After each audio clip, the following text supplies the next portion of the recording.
Hello friends, welcome to my YouTube channel. So today we are going to discuss one of the most important topics in recent time, and the topic is WBPSC Clerkship Mains Descriptive English. जैसा कि आप लोग जानते हो कि recently WBPSC clerkship का pre का examination का रिजल्ट आउट हो चुका है और बहुत सारे कैंडिडेट्स ने वो क्लियर किया है. But the problem is, to get the job, you have to clear mains examination also. And in case of mains examination, you'll have to face descriptive English. Descriptive English को face करना होगा, face করতে হবে, ঠিক আছে? তো সেই কারণে আজকের যে ক্লাসটা হবে আমাদের বা যে সেশনটা হবে সেটা হবে এই টপিকটার উপরে, ঠিক আছে?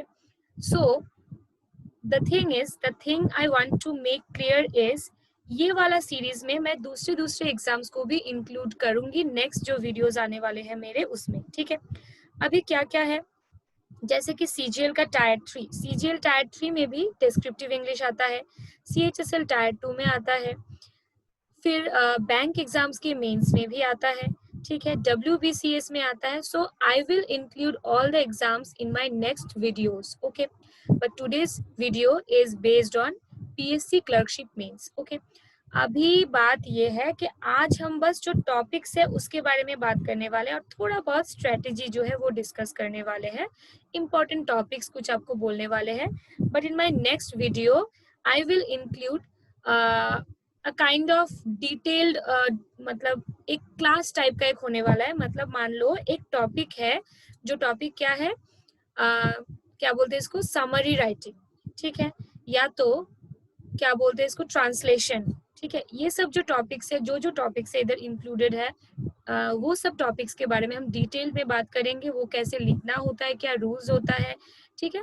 लेकिन आज के वीडियो में हम बस देखने वाले हैं कि क्या क्या करना चाहिए. Okay, so let's start our session. तो अभी हम देखने वाले हैं कि हमारा जो टॉपिक है वो क्या है. So here you all can see the name of our topic is descriptive English WBPSC clerkship mains. Okay, तो बात यह है कि जैसा कि हम बोलते हैं, वीडियो को एकदम एंड तक देखो और इसको समझने का कोशिश करो तो आपका फेस जो है कुछ ऐसा हो जाएगा, क्योंकि आपको जॉब मिलने का चांसेस जो है वो बढ़ जाएगा. Okay, so let's move on to the next section. So in our next section we have the syllabus. क्या क्या करना पड़ेगा वो. So first thing is report writing. You have to draft a report writing, ठीक है? जो कि school level में करते थे हम लोग, 9, 10, 11, 12 में करते थे, वही वाला चीज यहाँ पे आने वाला है.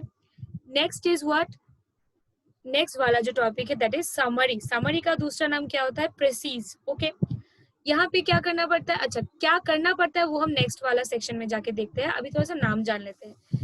तो ये हो गया हमारा second topic. And the last topic is translation. Translation मतलब एक लैंग्वेज से दूसरे लैंग्वेज में ट्रांसलेट करना. And the important thing is the follow the topics in 10th level books. Specially एक बुक आता है 10th लेवल का, डफ एंड डक. ये एक बुक है, प्रैक्टिस का बुक है, जो 10th लेवल के स्टूडेंट्स फॉलो करते हैं, उन लोगों के लिए इम्पोर्टेंट होता है. वो अगर फॉलो कर पाएंगे आप लोग तो अच्छा होगा, क्योंकि this exam is based on this descriptive exam is based on specially 10th level. okay, मतलब जो आपका क्या बोलते हैं इसको, वेस्ट बंगाल बोर्ड का जो 10th लेवल का बुक्स होता है ना, वो वाला बुक्स फॉलो करोगे तो आपके लिए हेल्पफुल होगा. So next, so at first report writing क्या होता है उसके बारे में हम थोड़ा सा जानते हैं. They will give you some kind of topics, जैसे कि न्यूज़पेपर में देखते हो. न्यूज़पेपर में जब देखते हो, क्या देखते हो कि कोई एक टॉपिक के ऊपर एक रिपोर्ट होता है, वही वाला चीज आपको यहाँ पे करना है.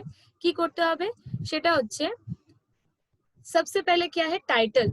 आपको एक टाइटल, मान लो आपको एक टॉपिक दिया गया है एक्सीडेंट, और उसके नीचे आपको कुछ जो है पॉइंट्स दे दिए जाएंगे. दे will give you points. Points मतलब प्लेस दे देगा आपको, ठीक है, डेट दे देगा, कुछ डिस्क्रिप्शन भी देगा छोटा मोटा, ठीक है? तो ये सब पॉइंट 4 से 5 मतलब 6-7 पॉइंट्स होंगे. वो सब पॉइंट्स को एक साथ में लेके you have to write a report on the topic. So इसको स्टार्ट कैसे करना है, सबसे पहले you will have to give a suitable title for your thing. Okay, मतलब मान लो एक्सीडेंट है तो कुछ अच्छा वाला अट्रैक्टिव वाला टाइटल आपको सोचना है। टाइटल का फॉर्मेट क्या होना चाहिए? जो इनिशियल लेटर्स होते हैं, इनिशियल जो लेटर्स होते हैं वो कैप्स में होना चाहिए, कैपिटल लेटर में होना चाहिए। जैसे कि मान लो मैंने लिखा यहाँ पे द हिंदू, ठीक है, तो मैं क्या लिखूंगी? द हिंदू का एच बड़ा, ऐसा लिखा। या तो कोई भी कुछ भी लिख दो, जैसे कि द स्टॉर्म, तो द लिखा, स्टॉर्म में से STORM में एस को इनिशियल, मतलब ये जो एस है इसको भी वो लिखा, कैप्स में लिखा, टी को भी कैप्स में लिखा। तो ऐसा होना चाहिए आपका टाइटल। टाइटल के ठीक नीचे राइट साइड में, यहाँ पे जो टाइटल लिख दिया उसके नीचे राइट साइड में ऐसे बाई देके यहाँ पे आपको लिखना है a staff reporter, staff reporter, ठीक है, अ स्टाफ रिपोर्टर। मतलब यहाँ पे होगा आपका क्या? टाइटल। सबसे पहले टाइटल को कैसे लिखना है वो मैंने बोल दिया है। ठीक नीचे राइट साइड में बाई के बाद क्या लिखना है? A staff reporter. ओके, और क्या है, मतलब वो लोग कभी कभी क्या करते हैं, ये बाई के बाद क्या होगा वो आपको दे देंगे, तो वहां पे वो वाला नाम को भी यूज कर सकते हो। और ठीक इधर लेफ्ट साइड में आपको देना है प्लेस। फॉर एग्जाम्पल मान लो वो जो इंसिडेंट है वो कोलकाता है, तो कोलकाता कॉमा कोलकाता, ये फुल में लिखना है, फुल फॉर्म में, ठीक है, कोलकाता कॉमा, फिर क्या देना है आपको? डेट देना है। प्लेस, प्लेस के बाद कॉमा देके क्या दोगे? डेट दोगे। अभी डेट क्या है? जैसे कि मान लो 24 जुलाई को हुआ है, तो 24 जुलाई 2020, फिर कोलोन देना है। कोलोन के बाद थोड़ा सा छोटा सा इतना सा जगह छोड़ के फिर यहाँ से जो है वो लिखना स्टार्ट करना है आपको, आपका जो वो रिपोर्ट है वो लिखना स्टार्ट करना है। तो this is the pattern to write a report, ठीक है। अभी देखो हम थोड़ा सा क्या क्या पॉइंट्स है यहाँ से देख लेते हैं। एट फर्स्ट, टाइटल, जो कि मैंने बोला अभी के initial letters should be in capital. फिर क्या देना है? राइट साइड में, राइट साइड में देना है आपको बाय अ स्टाफ रिपोर्टर। फिर क्या देना है? लेफ्ट साइड में प्लेस एंड डेट, फिर कोलोन देना है। फिर क्या देना है? फिर क्या क्या चीजों को ध्यान रखना है? Your writing should be to the point. To the point means what? You are a reporter now. तो रिपोर्टर क्या करता है? घुमा फिरा के कवि के जैसा बात तो नहीं करेगा ना। तो मान लो एक जगह में एक्सीडेंट हुआ है या तो रॉबरी हुआ है, तो एकदम टू द पॉइंट जैसा न्यूज़पेपर में होता है वैसे आपको ज्यादा इधर उधर का बातें ना करके बस इंफॉर्मेशन देते हुए आगे बढ़ना है, ठीक है।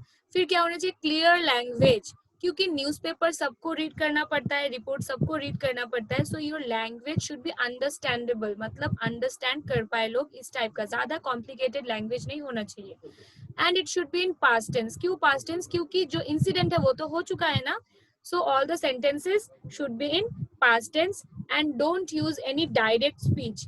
ये जो डायरेक्ट स्पीच है ना इसको यूज मत करना। डायरेक्ट स्पीच क्या होता है? कोटेशन के अंदर मान लो नरेंद्र मोदी जी ने कुछ बोला तो तुम मतलब आपने ये लिख दिया कि मोदी सेड, कोटेशन के अंदर उनका क्या सेइंग है वो लिख दिया, तो ऐसे मत लिखो इसको। इनडायरेक्ट में, इनडायरेक्ट स्पीच में कन्वर्ट करके जो है आपको लिखना है, ठीक है। तो ये गया। Next point is start with an attractive and मतलब हमने क्या बोला? Start with an attractive and informative sentence. अभी इसका एग्जाम्पल समझते हैं। जैसे कि अभी अभी आम्फान आया था, साइक्लोन, ठीक है, आम्फान आया था। मान लो आम्फान के ऊपर आ गया आपके मतलब इसमें एग्जाम में, तो आप एक फर्स्ट जो सेंटेंस से स्टार्ट करोगे वो सेंटेंस में क्या है ना कि बहुत मतलब कुछ इंपॉर्टेंट इंफॉर्मेशन भी होना चाहिए, साथ ही साथ that the sentence should be attractive. Okay, तो कैसा होना चाहिए? मतलब जो कि मान लो आम्फान के ऊपर आ गया और कुछ पॉइंट्स दे दिए गए हैं, तो आप कैसे स्टार्ट करो? इस टाइप से स्टार्ट कर सकते हो। ओके, और क्या है? यस्टरडे। अच्छा, और एक बात क्लियर कर देते हैं हम। यहाँ जो मैंने डेट का बात किया, डेट क्या होना चाहिए? जिस दिन इंसिडेंट हुआ, मान लो एक जो है रॉबरी हुआ है, रॉबरी वो हुआ है 13 जनवरी को, ठीक है, तो आपका डेट क्या होना चाहिए? 14 जनवरी, क्योंकि न्यूज़पेपर में नेक्स्ट डे आता है ना न्यूज, जिस दिन रॉबरी हुआ उस दिन ही आ जाएगा क्या? नहीं, नेक्स्ट डे आता है, तो आपका डेट क्या होना चाहिए? नेक्स्ट वाला डेट होना चाहिए, ठीक है। तो यहाँ पे ऐसे स्टार्ट कर सकते हो कि यस्टरडे, फिर मैंने क्या लिखा है? Eastern India experienced a devastating nightmare in the guise of Amphan. Thousands of people are homeless and the most unfortunates are in heaven now. तो यहाँ पे जो सेंटेंस है थोड़ा बहुत इंफॉर्मेटिव भी है, क्या क्या इंफॉर्मेशन है देखो, यस्टरडे वाला इंफॉर्मेशन आ गया, कहाँ पे हुआ, ईस्टर्न इंडिया में हुआ, ये भी आ गया है, कुछ कुछ लोग होमलेस हो गए, कुछ कुछ लोगों का डेथ हो चुका है, ये सेंटेंस हमको क्या शो कर रहा है कि कुछ कुछ लोगों का डेथ हो चुका है, ये सब हमारे पास आ गया और आम्फान का नेम भी आ गया। So this sentence is informative at the same time it is attractive. Okay, थोड़ा बहुत तो अट्रैक्टिव है, तो इस टाइप का सेंटेंस से स्टार्ट करो। Clear? So let's move on to the next section. Here are some important topics जो आपको एकदम इनिशियल स्टेज में ये सब जो है ये चीजों के ऊपर काम करना चाहिए। तो एकदम स्टार्टिंग में स्टार्ट करो रॉबरी से। कहीं पे मान लो रॉबरी हुआ है, बैंक में रॉबरी हुआ है या तो आपके एरिया में रॉबरी हुआ है, उसके ऊपर रिपोर्ट लिखने का प्रैक्टिस करो। Next is accident. वो आपका रोड एक्सीडेंट भी हो सकता है, ठीक है, या तो ट्रेन एक्सीडेंट भी हो सकता है। ट्रेन एक्सीडेंट बहुत इंपॉर्टेंट है, आता है। डिजास्टर, डिजास्टर बहुत इंपॉर्टेंट है। वो क्या हो सकता है? ये डिजास्टर हो सकता है क्या? अर्थक्वेक भी हो सकता है, अर्थक्वेक भी हो सकता है, या तो कोई भी स्टॉर्म हो सकता है, जैसे कि साइक्लोन हो सकता है। अम्फान, अम्फान मैंने क्यों लिखा? क्योंकि रिसेंटली हुआ, वेस्ट बंगाल में हुआ है, तो इसके ऊपर आ सकता है। या तो आयला जो बहुत पहले हुआ था उसके ऊपर आ सकता है, या तो फानी जो हुआ था उसके ऊपर आ सकता है, ठीक है, या तो ये जो कोरोना आउटब्रेक जो बहुत ही रिसेंट वाला टॉपिक है वो भी आ सकता है, corona outbreak in West Bengal, ठीक है। फिर देखो फायर, फायर ब्रेकआउट केस के ऊपर ये बहुत आता है। वो मान लो एक आपके एरिया में एक दुकान में आग लग गया, একটা দোকানে যে আছে আগুন মানে ইয়ে হয়ে গেছে, হচ্ছে মানে ছড়িয়ে গেছে, ঠিক আছে, মানে फॉर एग्जाम्पल जैसे कि नॉट ओनली शॉप, जैसे कि कोई घर पे आग लग गया या तो कोई स्कूल में आग लग गया, ठीक है, इस टाइप का कोई एक टॉपिक आ सकता है फायर ब्रेकआउट केस के ऊपर। कल्चरल प्रोग्राम इस टाइप का भी होता है, एक हो गया कि कुछ इंसिडेंट के ऊपर और एक हो गया कुछ डिस्क्रिप्टिव टाइप का, मतलब जो मतलब कल्चरल प्रोग्राम इन योर क्या बोल सकते हैं इसको, मतलब आपके एरिया में कोई कल्चर मतलब वो चीज हुआ था, कुछ फंक्शन वंक्शन हुआ था, उसके ऊपर आपको वो लिखना पड़ सकता है। मतलब उसमें क्या करना है, मेनली आपको क्या क्या हुआ था उधर, कौन चीफ गेस्ट थे, क्या थे, ये सब लिखना है। और एक इम्पॉर्टेंट है कल्चरल प्रोग्राम के टाइप से ही बोल सकते हैं इसको, ब्लड डोनेशन कैंप, ठीक है। So these topics are important, इनको प्रिपेयर करो। साथ ही साथ हम जो है हमारे नेक्स्ट वीडियोस में जो है ये सब चीजों के ऊपर डिटेल्ड प्रोसेस जो है वो लेके आएंगे हर एक टॉपिक के ऊपर, इसको कैसे लिखना है, क्या लिखना है, क्या सुंदर होगा ज्यादा, वो सब लेके आने वाले। Okay, next, next is precious. ये प्रेसिज क्या होता है? इट इज समरी, समरी होता है, मतलब दे will give you a passage, एक पैसेज देगा आपको, पैसेज का समरी क्या हुआ वो समराइज करके आपको नीचे लिखना है। तो अभी इसके कुछ रूल्स होते हैं। फर्स्ट थिंग इज टाइटल, इसका भी आपको कुछ अट्रैक्टिव वाला जो है टाइटल पहले चूज करना पड़ेगा। सेम यहाँ पे भी क्या करो, यहाँ पे भी हमने क्या लिखा, initial letters should be in capital, ठीक है, समझ में आया। जैसे कि honesty is the best policy, मान लो ये टॉपिक है, तो क्या लिखोगे, ऑनेस्टी का एच कैपिटल रखोगे, नेक्स्ट जो आएगा उसका भी वो कैपिटल होगा, नेक्स्ट जो आएगा उसका भी वो कैपिटल होगा, ठीक है। फिर क्या है, डोंट यूज डायरेक्ट स्पीच, जो मैंने अभी अभी क्या बोला था कि मान लो ये पैसेज में कोई एक इंसान का डायरेक्ट स्पीच जो है वो कोटेशन के अंदर है, तो इसको यूज मत करो अपने समरी में, वहां पे इसको इनडायरेक्ट करके लिख सकते हो, ठीक है। और एक बात याद रखना, दूसरा कोई ऑथर का कोई सेइंग वो यूज मत करना, ठीक है, जो पैसेज में है बस वही वाला चीज को यूज करना। फिर क्या है, फिर जो है ये बहुत इंपॉर्टेंट है, to score high use your own words. क्या है ना कि कोई कोई स्टूडेंट क्या करता है कि पैसेज के अंदर से कुछ इधर से, मान लो ये एक पैसेज है, वो क्या करेगा वहां से ये पार्ट से कुछ, ये पार्ट से कुछ, ये पार्ट से कुछ उठा के वो समरी जो है वो मतलब वो चीज को राइट करेगा, बट इट इज रॉन्ग। ये करोगे तो मार्क्स एकदम कम आएगा।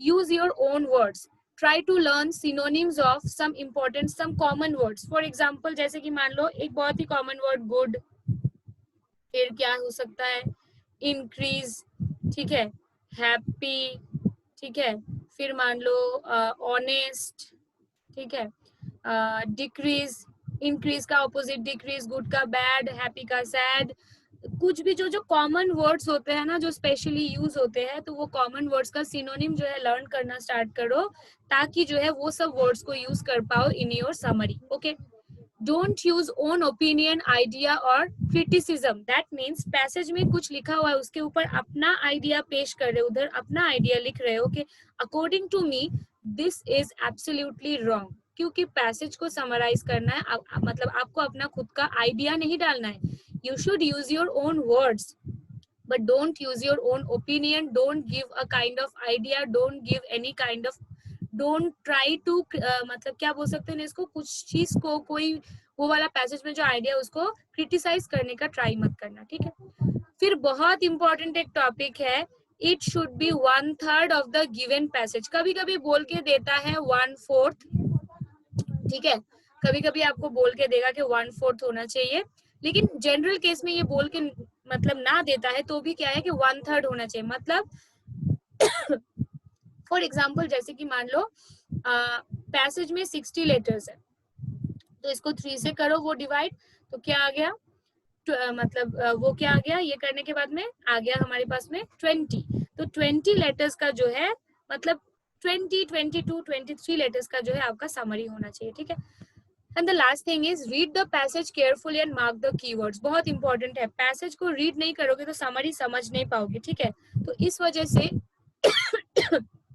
2 बार जो है पैसेज को रीड करो, try to understand the meaning of the passage, and also mark the keywords or mark the key sentences, the important sentences that will help you to write your summary. So you have to search the main or the central theme of the passage by reading it. Okay, तो एक चीज तो समझ में आया कि reading जो है उसका स्पीड बहुत अच्छा होना चाहिए।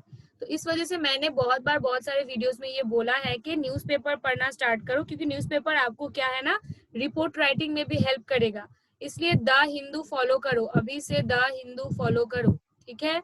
द हिंदू फॉलो करोगे तो रिपोर्ट राइटिंग में हेल्प होगा, ठीक है। साथ ही साथ रीडिंग स्पीड आपका इंक्रीज होगा। द हिंदू कैसे फॉलो करोगे, गूगल में जैसे सिंपली ऐसा लिख के सर्च करो, द हिंदू एडिटोरियल, तो वहां पे हर दिन का 2-2 करके आर्टिकल्स आ जाएगा। कोई एक आर्टिकल लेके बस रीड करो, it will increase your reading speed and understanding power, okay, और न्यू वर्ड्स भी सीख पाओगे। So let's move on to the next section. Next section is translation. ये सिंपल होता है, इसके लिए आपको ना ग्रामर का नॉलेज अच्छा होना चाहिए। आपका ग्रामर का नॉलेज वो क्या है कि जैसे कि most important thing is tense, ठीक है, या तो यूज ऑफ वर्ब, और मैंने क्या लिखा है देखो यहाँ पे, use of tense should be correct. Sentence में जो टेंस वहां पे जो लैंग्वेज जो दिया हुआ होगा, फॉर एग्जाम्पल बंगाली में दिया हुआ है कोई सेंटेंस, ठीक है, আমি কাল মেয়েটাকে দেখেছিলাম, আমি কালকে মেয়েটাকে দেখেছিলাম, ঠিক আছে। তো এটার ইংলিশে যখন তুমি করবে, আমি কি বললাম, আমি গতকাল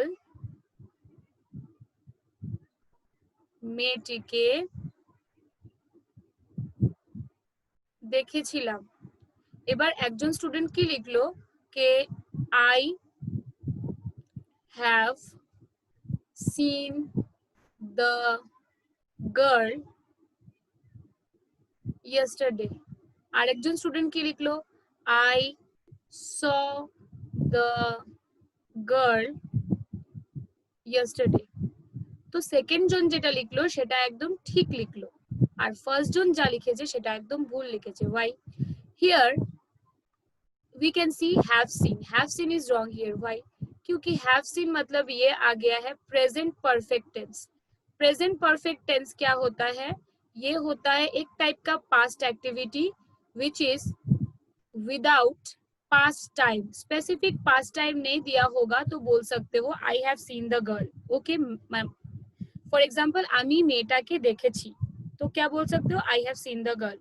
but here you have gotokal, gotokal means what, yesterday, yesterday is a specific past time, so you can use only simple past or past indefinite, ठीक है। simple past, simple past में क्या होता है, सब्जेक्ट आता है, फिर डायरेक्ट वर्ब का सेकंड फॉर्म मतलब पास्ट फॉर्म आता है, फिर जो है ऑब्जेक्ट आता है। तो मतलब आई आ गया सब्जेक्ट, सो आ गया सी का V2, फिर आ गया ऑब्जेक्ट, तो ये करेक्ट है। इस वजह से use of verb and tense ये बहुत अच्छा होना चाहिए आपका। फिर क्या है, use of punctuation should be correct, मतलब कहाँ पे कॉमा होना चाहिए, कहाँ पे कोलोन होना चाहिए, कहाँ पे सेमी कोलोन होना चाहिए, कहाँ पे फुल स्टॉप होना चाहिए, ये सब एकदम अच्छे से देख के फिर यूज करना है। फिर क्या है, डोंट यूज ओन आइडिया और extra words, just translate the given passage. एकदम कॉमन सेंस है, आपको बस ट्रांसलेट करने के लिए बोला गया है, अपना आइडिया ऐड करने के लिए नहीं बोला गया। सो क्या करो, जो पैसेज में है उसको बस ट्रांसलेट करो, don't try to give your own idea, don't try to use extra words, that will be boring. मतलब वो बोरिंग टाइप का हो जाएगा, क्योंकि अपना एक्स्ट्रा वर्ड देके क्या करोगे, वहां पे जो है उसको यूज करो। और जो मैं बोल रही हूँ कि वोकैब जो है ना वो अच्छा बनाओ अपना, क्योंकि जो है अच्छे अच्छे वर्ड्स, अच्छे टाइप के वर्ड्स अगर यूज करोगे, जैसे कि मान लो बोल दिया मैंने বিল্ডিংটা ধ্বংস, মানে কি বলতে পারি কি বিল্ডিংটা ভাঙাচোরা অবস্থায় আছে, এই টাইপের একটা কিছু বাংলায় আসলো, ঠিক আছে। সো आप क्या बोल सकते हो, the building is in a state of ruins or the building is damaged। इतना लंबा ना लिख के क्या बोल सकते हो, बोल सकते हो the building is dilapidated। तो ये एक अच्छा वर्ड भी आ गया और कम चीज में कम टाइम में हो गया ये लिखना। तो ऐसे चीजों को लर्न करना स्टार्ट करो, that will help you to score high कम टाइम में, ठीक है। तो समझ में आ गया होगा शायद आप लोगों को कि क्या करना है। तो अभी चलो क्या करना स्टार्ट करो अभी से। मैंने यहाँ पे 7 लिखा, 7 भूल जाओ, 5 लिख देते हैं। लास्ट 5 इयर्स का पेपर जो है वो कहीं से डाउनलोड करो, करके फटाफट उसको सॉल्व करना स्टार्ट करो। आज से ही ये आपका स्टार्ट हो जाना चाहिए, ठीक है। ये आपका डेली रूटीन होगा, कुछ ना कुछ तो करोगे। नेक्स्ट क्या है, read a report every day. Read a report मैंने क्यों बोला है, रीड अ रिपोर्ट मैंने इसलिए बोला है कि रिपोर्ट राइटिंग जो करोगे उसके लिए रिपोर्ट से फेमिलियर होना पड़ेगा, इसके लिए जो रियल रिपोर्ट्स आते हैं न्यूज़पेपर्स में वो रीड करो, ठीक है। फिर ट्रांसलेशन के लिए क्या करो, कोई अगर आपके पास में बंगाली बुक है, बंगाली लैंग्वेज का कोई बुक है, या तो जो लैंग्वेज से ट्रांसलेट करोगे आप उस लैंग्वेज का बुक है तो वो बुक उठाओ और ट्राई टू ट्रांसलेट, वो सब बुक में जो जो सेंटेंसेस है उनको ट्रांसलेट करने का ट्राई करो, ठीक है। या तो डेली घर पे जो बातें करते हो, बातों को जो जो अपने मतलब वो लैंग्वेज में जो बोलते हो उसी को इंग्लिश में सोचो क्या हो सकता है। और कोई भी बुक फॉलो करके अपना टेंस और वर्ब जो है वो बहुत स्ट्रॉन्ग कर लो। और क्या है, फॉलो माय वीडियोस जो मैं बोल रही हूँ।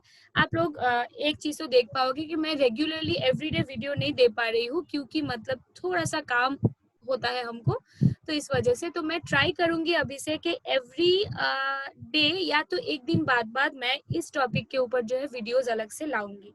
फॉर एग्जाम्पल नेक्स्ट वीडियो मान लीजिए हो गया, क्या बोलते हैं इसको, समरी राइटिंग के ऊपर। नेक्स्ट हो गया क्या, how to write a report, ठीक है, इस टाइप का। तो फॉलो करते रहो।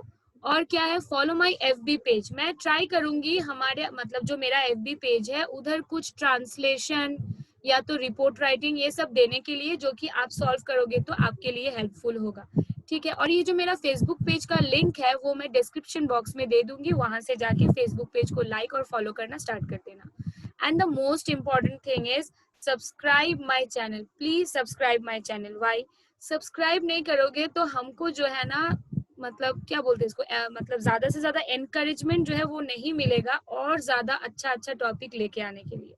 तो आप लोग सब्सक्राइब करो, बस इतना ही तो करना है कि जो रेड बटन है उसमें जाके क्लिक कर दो, सब्सक्राइब हो गया, काम खत्म। सब्सक्राइब कर दिया तो मैं क्या है ना, मतलब वो हमारे पास में बहुत ज्यादा एनकरेजमेंट आ जाएगा, तब मैं क्या करूंगी और ज्यादा अच्छा अच्छा वीडियोस आपके लिए लेके आऊंगी जो आपको एग्जाम क्रैक करने के लिए बहुत हेल्प करेगा। और एक बहुत इंपॉर्टेंट चीज है, प्लीज गिव योर सजेशंस। आपको जो जो चाहिए, इंग्लिश में कौन से टाइप का क्लास चाहिए, कौन से टाइप का वीडियो चाहिए, वो यहाँ पे लेके, मतलब जो क्या बोलते हैं इसको, जो वो सेक्शन है, जो कमेंट सेक्शन है, कमेंट सेक्शन में वो लिख दो बस, ओके।